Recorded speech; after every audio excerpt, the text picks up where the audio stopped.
I have, this is silver wire, and this is a 18 gauge.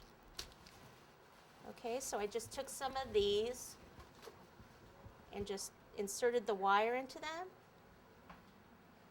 before they start to dry, and then just put them on a tray. Okay, and then you have all these different designs, and then there's also these moons and this sun one. So all these designs is pretty cool. That's going to make these stars and moons look just a little bit more, have a more ornate design.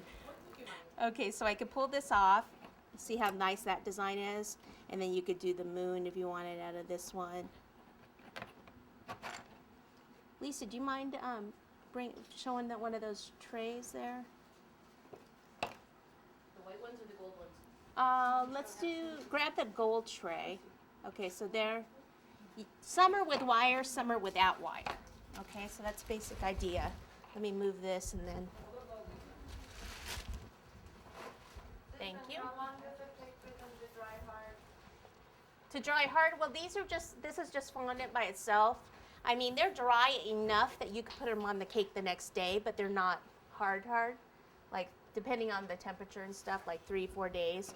You can add Tylose powder, which is an ingredient that you can make gum paste with. You can add that to your fondant, and they'll dry faster and a little bit harder. But if you don't need it, then sometimes I don't. Getting worried? Okay, so on these, here's a whole bunch of them. Some that we just did without the wires. Some of these we still need to paint the backs. But you can see that they have a little bit more glitter on some of them. Okay, so what I did with that is, now can you pass me that glittery, the hologram? Yeah. This is called a hologram gold, and it's more of that pixie dust that someone was asking about earlier. Can you see it? Okay. All right, so can I borrow that gold for a sec? Your brush and your, just real. Let me turn one over that's not colored on the back. Yeah, you want to put some more lemon in there. So what you want to do is go ahead and pop that on there, and then usually take a dry brush. Okay, and while that's still wet, you can just tap this on top, and then it'll stick to it.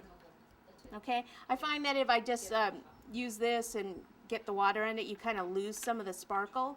But if your item is wet and then you tap it like that, it shows up better. Okay. Water? Yeah.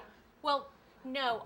On this one, you can use water, but I like to the gold first with the lemon, and then tap the stuff on. But you can take this and dip the brush in water and dip it and dab it on. But it doesn't show up as much because some of it kind of dissolves. Okay? All right, so now for the wires also here. See how we have these little doodads that are going to come out from the cake? Okay? Cool. Doodads, that's what they're called. Little doodads. Okay, so for those, you just want to take your wire. Okay. I thought I had one here. I'll just take another one. It's around here somewhere. My favorite tool. Okay, what you want to do is just bend it around something. Like this. Okay. And then I kind of bend it, and you can kind of then pull it out a little bit to make it larger, but it still stays, you know, kind of circular. All right, and then, let me bend that up a little bit. Then all you need is just a little ball of fondant. Okay, and then stick this over the wire and let it dry a little bit, and then you'll paint that gold. Okay, so then you have your silver and your golds. Okay? Is that what you said, wire? Yeah, all wires food safe. What doesn't kill you makes you stronger.